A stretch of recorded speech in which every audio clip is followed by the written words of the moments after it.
Students, this is my last lecture of this chapter in which I am going to explain the topic defects in solid. Students, as we know, crystalline solid में जितने भी particles present होते हैं सबका एक fix position होता है, एक फिक्स अरेंजमेंट होता है। लेकिन अगर बाय चांस इन पार्टिकल्स के इस फिक्स पोजीशन में थोड़ा भी डेविएशन आ जाए, थोड़ी भी इरेगुलरिटीज आ जाए, तो इन्हीं डेविएशन या फिर इरेगुलरिटीज को हम लोग डिफेक्ट्स के नाम से जानते हैं। और बच्चों, सॉलिड के केस में ये डिफेक्ट्स दो टाइप से प्रेजेंट हो सकते हैं। हो सकता है ये डेविएशंस या फिर इरेगुलरिटीज एक सिंगल पार्टिकल के अराउंड ही प्रेजेंट हो, तो ऐसे डेविएशन या इरेगुलरिटीज को हम लोग पॉइंट डिफेक्ट के नाम से जानते हैं। और ये भी हो सकता है कि ये डेविएशंस या इरेगुलरिटीज पूरे के पूरे एटम्स के इंटायर रो के अलोंग प्रेजेंट हो, तो ऐसे डेविएशन या इरेगुलरिटीज को हम लोग लाइन डिफेक्ट के नाम से जानते हैं। और बच्चों, सीबीएसई के सिलेबस के अकॉर्डिंग हमें केवल पॉइंट डिफेक्ट को ही डीपली स्टडी करना है। तो आइए देखते हैं ये पॉइंट डिफेक्ट होता क्या है, इसकी थोड़ी डीपली स्टडी करते हैं। तो बच्चों, पॉइंट डिफेक्ट एक्चुअल में थोड़े क्लासिफिकेशंस को इन्वॉल्व किया रहता है। तो आइए सबसे पहले एक फ्लो चार्ट के थ्रू इन क्लासिफिकेशन को ही देख लिया जाए, उसके बाद हर एक कैटेगरी को वन बाय वन स्टडी कर लेंगे। तो स्टार्टिंग से बात करूं बच्चों, तो पॉइंट डिफेक्ट्स बेसिकली तीन टाइप का होता है।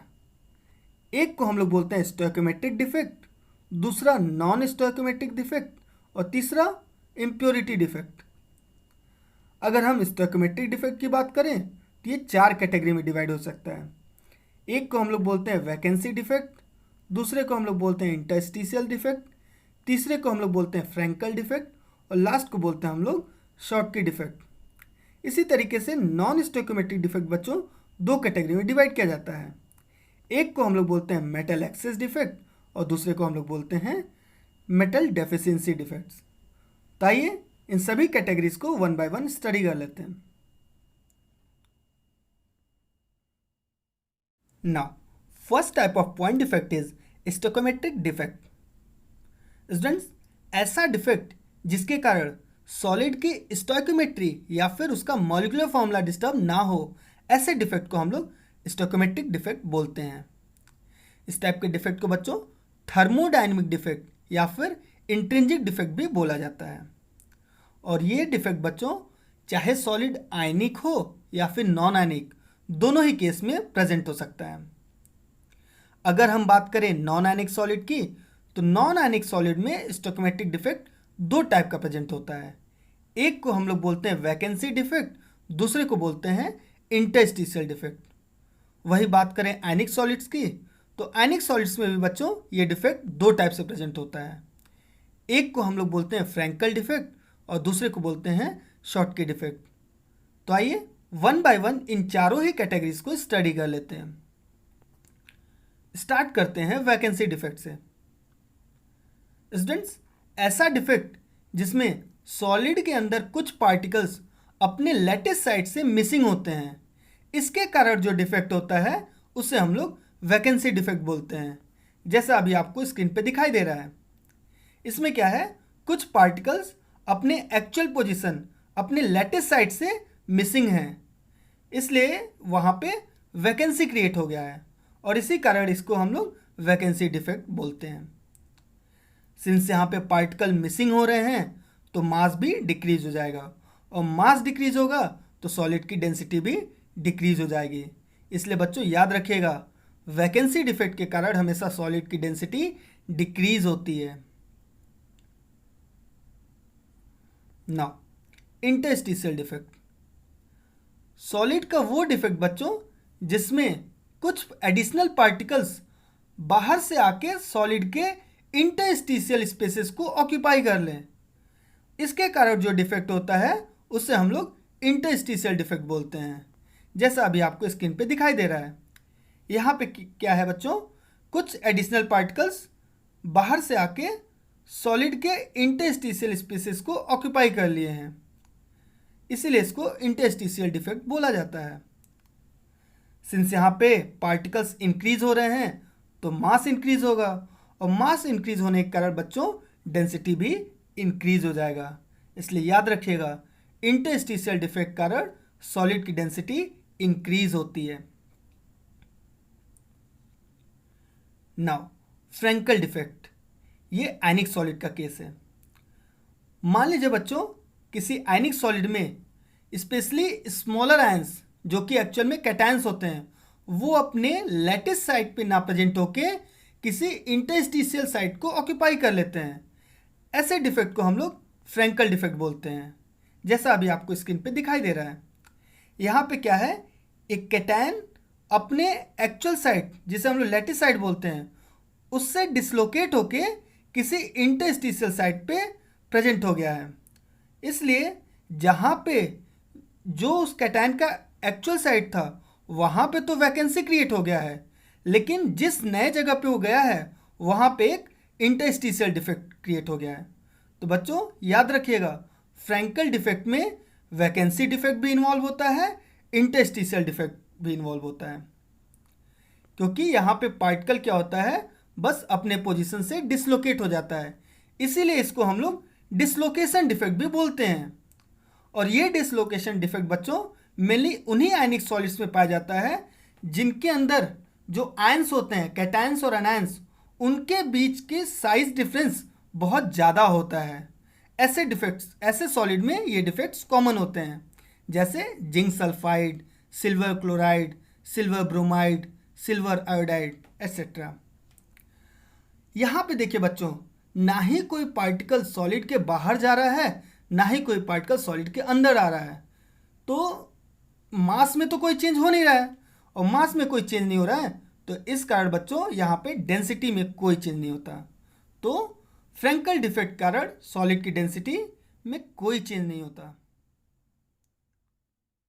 Now the last one is Schottky defect. Ionic solid का वो डिफेक्ट बच्चों जिसमें इक्वल नंबर ऑफ कैटायंस और एनायंस अपने लैटिस साइट से एक साथ मिसिंग होते हैं, ऐसे डिफेक्ट को हम लोग शॉर्टकी डिफेक्ट बोलते हैं, जैसा कि अभी आपको स्क्रीन पे दिखाई दे रहा है। यहाँ पे क्या है बच्चों, इक्वल नंबर ऑफ कैटायंस और एनायंस अपने लैटिस साइट से गायब हैं और उनकी जगह वैकेंसी क्रिएट हो जा रहा है। इसलिए बच्चों we can say that Schottky defect is also a vacancy defect but in case of ionic solid.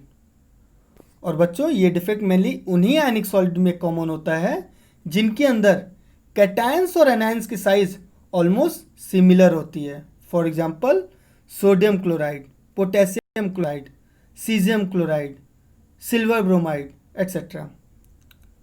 और बच्चों अगर आप लोग ध्यान देंगे तो यहाँ पर भी पार्टिकल्स मिसिंग हो रहे हैं, मीन्स सॉलिड का मास डिक्रीज हो रहा है, और सॉलिड का मास डिक्रीज हो रहा है तो उसकी डेंसिटी भी डिक्रीज हो जाएगी। इसलिए बच्चों याद रखिएगा, शॉर्टकी डिफेक्ट के कारण भी डेंसिटी हमेशा डिक्रीज होती है। Now the second category of point defect, that is impurity defect. इसमें क्या होता है बच्चों, कुछ बाहरी एटम जिसे हम लोग फॉरेन एटम्स भी बोलते हैं, वो सॉलिड के एक्चुअल एटम्स जिसे हम लोग हॉस्ट एटम्स भी बोलते हैं, उन्हें रिप्लेस कर देता है। Means it arises when some foreign atoms occupy the lattice site of some host atoms। आइए इसे एक एग्जाम्पल के थ्रू समझते हैं। मान लीजिए हम मोल्टेन सोडियम क्लोराइड को क्रिस्टलाइज करने जा रहे हैं, but in the presence of some small quantity of strontium chloride. हम लोग कुछ मोल्टेन सोडियम क्लोराइड को क्रिस्टलाइज करने जा रहे हैं, लेकिन उसके साथ साथ कुछ स्ट्रोंशियम क्लोराइड भी प्रेजेंट है। अब देखिए बच्चों, एक्चुअल में हमारे पास सोडियम क्लोराइड है, लेकिन उसके साथ क्या आ गया है, small amount of strontium chloride. ये स्ट्रोंशियम क्लोराइड सोडियम क्लोराइड के लिए एक इम्प्योरिटी का काम करेगा, और जब हम इस इम्प्योरिटी के प्रेजेंस में सोडियम क्लोराइड को क्रिस्टलाइज करते हैं तो होता क्या है बच्चों, कुछ स्ट्रोंशियम आयन कुछ सोडियम आयन को रिप्लेस कर देते हैं। और यहाँ पे रिप्लेसमेंट में जो होता है बच्चों, देखिए एक स्ट्रोंशियम आयन में 2 पॉजिटिव चार्ज प्रेजेंट होता है, लेकिन एक सोडियम पे ओनली 1 पॉजिटिव। तो इलेक्ट्रिकल न्यूट्रलिटी मेंटेन करने के लिए जब भी एक स्ट्रोंशियम आयन अंदर जाएगा तो 2 सोडियम आयन बाहर निकलेगा, जैसा कि अभी आपको डायग्राम में दिखाई दे रहा है। अब देखिए, जब 2 सोडियम आयन बाहर निकलेगा तो 2 वैकेंसी क्रिएट होगी, लेकिन इसके बदले में अंदर कितना जा रहा है? एक ही स्ट्रोंशियम आयन। तो एक स्ट्रोंशियम आयन एक वैकेंसी को तो ऑक्यूपाई कर लेगा, लेकिन दूसरा वैकेंसी बचा रह जाएगा। इसी डिफेक्ट को बच्चों हम लोग इम्प्योरिटी डिफेक्ट बोलते हैं। यहाँ पे जो वैकेंसी बची रह जा रही है वो एक्चुअल में कैटायन की वैकेंसी है, इसलिए उसको हम लोग कैटायनिक वैकेंसी भी बोल सकते हैं। ऐसा भी आप एक और एग्जांपल भी ले सकते हो, जब आप एक्चुअल में कैडमियम क्लोराइड को क्रिस्टलाइज करते हो but in the presence of AgCl as a impurity. Now, the third category of point defect, that is non-stoichiometric defect. ये बच्चों ऐसा डिफेक्ट होता है जिसके कारण सॉलिड की स्टोइकोमेट्री मीन्स उसका मॉलिक्यूलर फॉर्मूला डिस्टर्ब हो जाता है, और ऐसे डिफेक्ट को हम लोग नॉन स्टोइकोमेट्रिक डिफेक्ट बोलते हैं। ये भी बच्चों 2 टाइप का होता है। एक को हम लोग बोलते हैं मेटल एक्सेस डिफेक्ट और दूसरे को बोलते हैं हम लोग metal deficiency defect. Now metal access defect, ये जो बच्चों नॉन स्टोइकोमेट्रिक डिफेक्ट है ना, ये 2 तरीके से स्टार्ट हो सकता है। पहला by the creation of anionic vacancy और दूसरा by the presence of some extra cations. तो आइए दोनों ही तरीकों को 1 by 1 स्टडी कर लेते हैं। First, metal access defect bye the creation of anionic vacancy. इस टाइप का डिफेक्ट बच्चों मेनली अल्कली हैलाइड में कॉमन होता है, for example potassium chloride, sodium chloride etcetera. होता क्या है बच्चों, सॉलिड के अंदर से कुछ एनायंस अपने लैटिस साइड से मिसिंग होते हैं और इनके जगह एनायनिक वैकेंसी क्रिएट हो जाता है, जिसे हम लोग होल्स भी बोलते हैं। बाद में इलेक्ट्रिकल न्यूट्रलिटी मेंटेन करने के लिए बाहर से कुछ इलेक्ट्रॉन्स इन्हीं एनायनिक वैकेंसीज को ऑक्यूपाई कर लेता है, जिसको हम लोग एफ सेंटर बोलते हैं। ये एफ सेंटर एक्चुअली बच्चों एक जर्मन वर्ड फार्बेंजेंटर से मिलकर बना होता है, जिसका मतलब होता है कलर सेंटर। ये एक्चुअल में क्रिस्टल को कलर इम्पार्ट करते हैं। तो आइए इन्हीं सब चीज़ों को एक एग्जाम्पल के थ्रू समझते हैं। एग्जाम्पल के लिए बच्चों मैं सोडियम क्लोराइड क्रिस्टल को यूज़ कर रहा, जो कि आपको स्क्रीन पे दिखाई दे रहा है। स्टार्टिंग में इसमें equal number of Na positive and Cl negative ion present होते हैं। मीन्स जितना Na प्लस उतना ही Cl माइनस, जितना मेटल उतना ही नॉन मेटल। लेकिन बच्चों जैसे ही इस क्रिस्टल को हम लोग सोडियम वेपर के प्रेजेंस में हीट करते हैं तो होता क्या है, क्रिस्टल के अंदर से कुछ क्लोराइड आयन सोडियम वेपर के तरफ मूव कर जाते हैं। अब Cl माइनस सोडियम की तरफ मूव कर रहा है रिएक्ट करने के लिए, तो Cl माइनस की जगह एक वैकेंसी क्रिएट हो जाएगा। अब ये Cl माइनस Na के पास गया है रिएक्ट करने के लिए, लेकिन Cl माइनस से Na तो रिएक्ट करेगा नहीं, Na पॉजिटिव ना रिएक्ट करेगा।